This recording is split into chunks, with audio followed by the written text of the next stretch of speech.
Bueno chicos, buenos días. El día de hoy vamos a explicar todo lo que es la morfología y fisiología de nuestro sistema respiratorio. Comúnmente y aparentemente es un sistema que nosotros conocemos, ¿cierto? Porque está ligado a la función vital que nosotros realizamos, que es la respiración. Pero entonces muchas veces se quedan muchos conceptos por fuera o muchos conceptos que desconocemos. Entonces, ¿qué es ese sistema respiratorio? Es el conjunto de órganos y estructuras que se encargan de incorporar el oxígeno presente en el aire y eliminar el dióxido de carbono.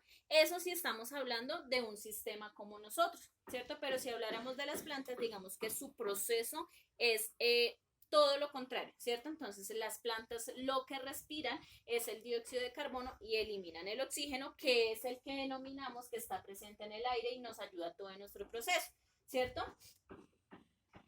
Cuando hablamos de esa respiración o de esa función que tiene el sistema nervioso, es muy importante especificar que se puede garantizar algo que se denominan movimientos respiratorios. Y los movimientos respiratorios son los denominados inhalación, cuando obtenemos, ¿cierto?, ese oxígeno, y el movimiento de exhalación, que es cuando liberamos el dióxido de carbono, es decir, eliminamos ese gas que puede ser perjudicial y que nos puede intoxicar. Los movimientos respiratorios se denominan inhalación, incorporación y exhalación, salida. ¿Listo? ¿Qué permiten estos movimientos de inhalación y exhalación? Primero, la difusión del oxígeno hacia la sangre a través del sistema circulatorio. ¿Sí? Es una de las funciones. Segundo, el transporte de oxígeno presente en la sangre hasta cada célula, hasta cada tejido y hasta cada órgano del organismo. Y tercero, la difusión del oxígeno desde la sangre hacia las células, donde se lleva a cabo el proceso de respiración celular. Esto es lo que me permite la inhalación y la exhalación. Entonces, ese sistema nervioso, para poder realizar también esos movimientos respiratorios, debe contar con algo que se denominan las vías respiratorias, ¿sí? Esas vías respiratorias son conductos a través de los cuales se desplaza el aire hacia los pulmones, ¿cierto? Sus paredes poseen una membrana epitelial que atrapa bacterias, atrapa polvo u otros agentes perjudiciales que vienen del ambiente, para evitar que lleguen a los pulmones. Es decir, estas vías respiratorias, que es por donde viaja el aire, ¿cierto?, tienen una serie de filtros para evitar que cosas que vengan del exterior lleguen a las vías respiratorias y nos puedan enfermar. Dentro de esas vías respiratorias, entonces, conocemos las siguientes, que es por donde se realiza todo el proceso de entrada, ¿cierto? Y de forma inversa el proceso de salida. Entonces, tenemos la nariz, aquí en su morfología, tenemos unas fosas nasales, que son los denominados cornetes que ustedes conocen también. Tenemos la faringe, ¿cierto? Tenemos la laringe, tenemos la estructura traqueal, que es la estructura que me ayuda a soportar mis dos pulmones, ¿cierto? Y tenemos los denominados pulmones, dentro de los que poseemos los bronquiolos y los llamados alveolos. ¿Qué función realizan cada una de estas vías? Entonces, es importante tener en cuenta que los pulmones son el órgano más importante del sistema respiratorio. ¿Qué características tienen estos pulmones? Son dos órganos esponjosos que se encuentran dentro de la cavidad torácica, es decir, que la cavidad torácica o las costillas son las que los protegen. Están separados el uno del otro, ¿cierto?, por una estructura que se denomina mediastino, ¿cierto? El pulmón derecho, que sería este, posee tres lóbulos: el superior, el medio y el inferior. Y el pulmón izquierdo solo posee dos: el lóbulo superior y el lóbulo inferior. ¿Por qué posee más el derecho que el izquierdo? Porque también albergamos una estructura que se denomina corazón. Entonces, digamos que el hecho de que este posea solo dos lóbulos le da espacio para que los dos órganos tengan, digamos que la función correspondiente y no se vean obstruidos. Se encuentran cubiertos por una membrana que los tapiza, ¿cierto?, que los protege, que los recubre, denominada la pleura, ¿sí? Esta capa externa denominada pleura se divide en pleura parietal y en pleura visceral. Esas son las características importantes de los llamados pulmones. Listo. Dentro de esas vías respiratorias, entonces decíamos que teníamos una nariz, ¿cierto? La cual está formada por huesos y cartílagos que permiten el aire al tracto respiratorio, es decir, es la primera vía respiratoria que compone ese sistema respiratorio. Las fosas nasales son dos cavidades separadas por un tabique, ¿cierto? Tapizadas por una membrana denominada mucosa y su función es humectar, calentar y limpiar el aire que viene del medio para dejarlo ingresar al interior del organismo. La tráquea es un conducto hueco, sus paredes están formadas por anillos cartilaginosos que le permiten permanecer abierta durante la entrada del aire, ¿cierto? Y por eso, gracias a esa tráquea, se garantiza el proceso de inhalación y de exhalación. ¿Listo? La faringe es un órgano de función mixta, ¿cierto? Que une el sistema respiratorio con el sistema digestivo. Permite que el aire pase a la laringe, ¿cierto? E impide que los alimentos lleguen hacia la tráquea. La laringe conecta la faringe con la tráquea, ¿cierto? Con esta estructura. Y ayuda a evitar el paso de los alimentos con el reflejo de la tos. Por eso muchas veces cuando ustedes consumen algún alimento y como que siente que se ahogan es porque ese alimento intentó ir a una vía respiratoria, ¿cierto?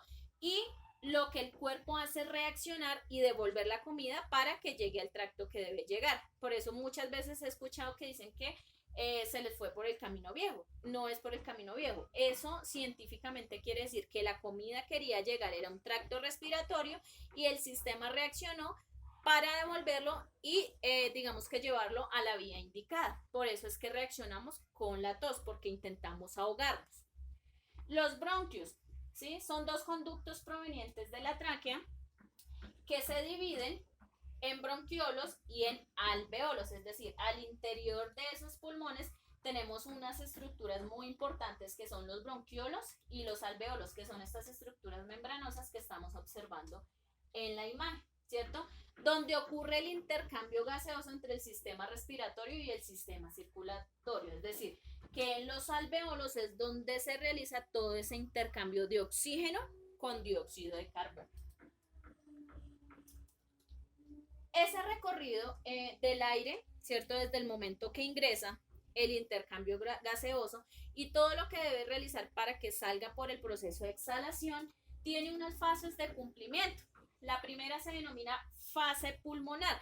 ¿Qué es una fase pulmonar? Es una fase de intercambio gaseoso, es decir, de oxígeno y dióxido de carbono entre el aire y la sangre, ¿cierto? Esta fase ocurre en los alveolos pulmonares, es decir, que la fase pulmonar es el intercambio del oxígeno y el dióxido en las estructuras denominadas alveolos.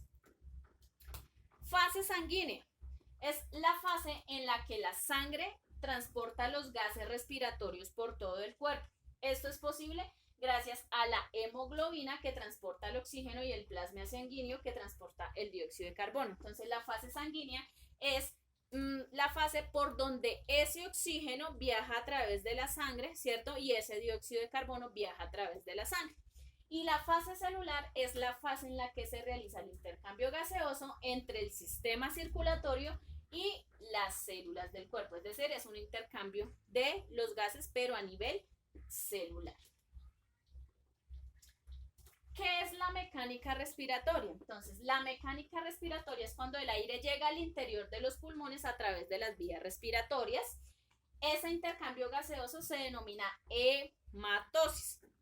¿Sí? Cuando nosotros podemos realizar el intercambio de oxígeno con dióxido, a ese cambio se le denomina hematosis y ocurre dentro de los alveolos y entre estos de los capilares que lo rodean. Para que el intercambio gaseoso se realice es necesario que el aire de los pulmones se renueve constantemente. ¿sí? Es un proceso que debe estar intercambiando todo el tiempo para evitar intoxicarnos y morir. Es decir, que la entrada y la salida de aire de los pulmones o ventilación pulmonar se produzca de manera continua. Entonces, por eso es que nosotros ni nos damos cuenta cuando inhalamos y exhalamos. Es un proceso natural y biológico que lo realizamos de forma involuntaria y por eso es que se realiza la hematosis, porque es un proceso que debe ser continuo y que debe ser garantizado para ese intercambio de gases. Las fases de esa mecánica, entonces ya la habíamos explicado, también se le denomina la inspiración o la inhalación. Inspiración e inhalación es cuando absorbemos el oxígeno. Existe otra fase que se denomina intercambio gaseoso. Entonces existe la fase de inhalación, es absorción. Fase de intercambio es cuando ese oxígeno que inhalamos llega a los pulmones, específicamente a los alveolos, ¿cierto? Allí en esta estructura realiza el intercambio gaseoso, es decir, se va a cambiar por dióxido, ¿cierto? Y el proceso de expiración o exhalación es cuando ya realizado ese intercambio gaseoso, lo que hacemos es emitir hacia el exterior ese dióxido de carbono. Entonces esa mecánica tiene la inhalación, el intercambio y la exhalación. ¿Cómo controlamos esos mecanismos respiratorios? ¿Cuáles? La inhalación y la exhalación. Entonces, primero, el ritmo respiratorio se regula de acuerdo con las necesidades del oxígeno. Es decir, si hay personas que necesitan respirar con mayor frecuencia, pues lo harán más veces por minuto, ¿cierto? Eso depende del organismo y de la necesidad de oxígeno que él requiere.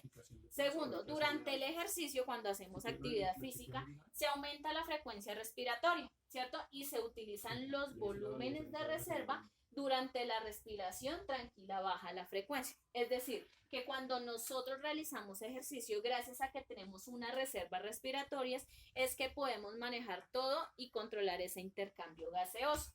El control del ritmo respiratorio lo ejerce el sistema nervioso. ¿Qué quiere decir? Que el sistema nervioso está guiado y direccionado por ese sistema tan importante denominado sistema nervioso. Es decir, que él es el que garantiza el proceso de inhalación y de exhalación.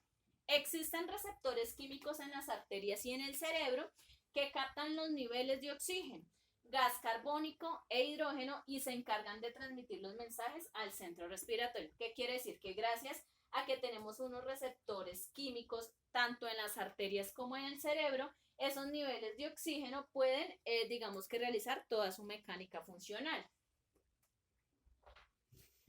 Bueno, y por último, entonces vamos a hablar de lo que son las modificaciones accidentales de esos movimientos o de ese sistema respiratorio. Son modificaciones que muchas veces nosotros las tenemos y que siempre las acuñamos a que tenemos gripa o a que presentamos algún tipo de patología. No, son modificaciones que el sistema respiratorio presenta en alerta de algún suceso. Entonces, la primera modificación es la denominada tos, ¿sí? Cuando a nosotros nos da tos, es muchas veces que nosotros tenemos esas aspiraciones bruscas que arrojan el aire con fuerza y limpian las vías respiratorias. Es decir, muchas veces intenta ingresar al sistema respiratorio algún tipo de partícula que viene del medio y el cuerpo reacciona tosiendo. No necesariamente la tos quiere decir que tenemos tos, que tenemos gripa o que tenemos alguna patología del sistema respiratorio. No, son modificaciones que se dan de un momento a otro. O cuando tú consumes un alimento,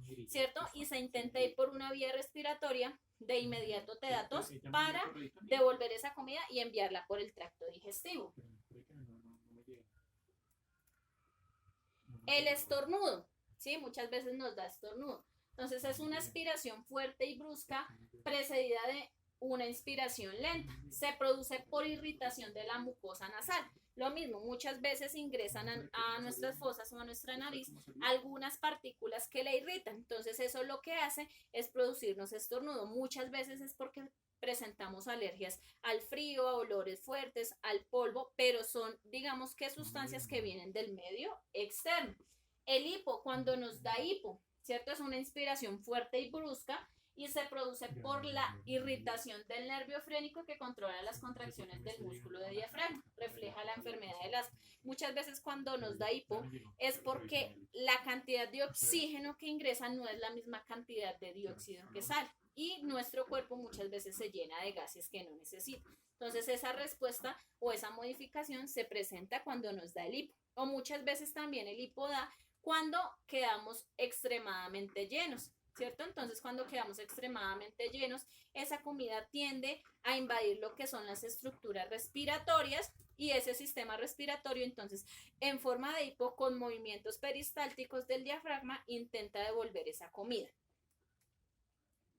El suspiro, ¿cierto? Es una inspiración lenta y profunda, seguida de una expiración prolongada. Se realiza para renovar el aire del pulmón. Entonces, cuando nosotros realizamos los suspiros es porque muchas veces no estamos teniendo correctamente y en las cantidades suficientes el oxígeno y el dióxido, entonces el organismo para nivelar esos niveles gaseosos lo que hace es suspirar para que internamente se nivele.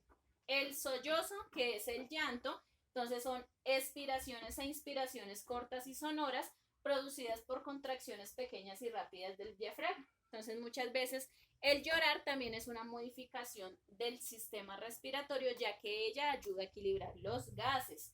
El bostezo muchas veces no es hambre, ¿cierto? Sino que es una inspiración lenta y profunda con la boca abierta al máximo, seguida de una expiración lenta. Refleja sueño, refleja estrés, pero también puede reflejar hambre.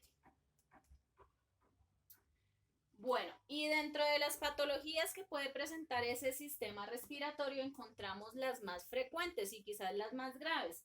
La gripe, ¿cierto? También se puede, digamos que diagnosticar el resfriado común, la neumonía, el enfisema pulmonar, el asma, las infecciones respiratorias y las enfermedades pulmonares. Entonces, estas son las patologías que con mayor frecuencia se pueden presentar en ese sistema respiratorio. Entonces, chicos, el día de hoy, pues la idea era conocer esa morfología y fisiología de ese sistema respiratorio, todo el proceso que realiza, todas las etapas y todas las estructuras que lo componen. Entonces, espero que haya quedado un poco claro y si tenemos alguna duda ya sabemos dónde encontrar. Muchas gracias.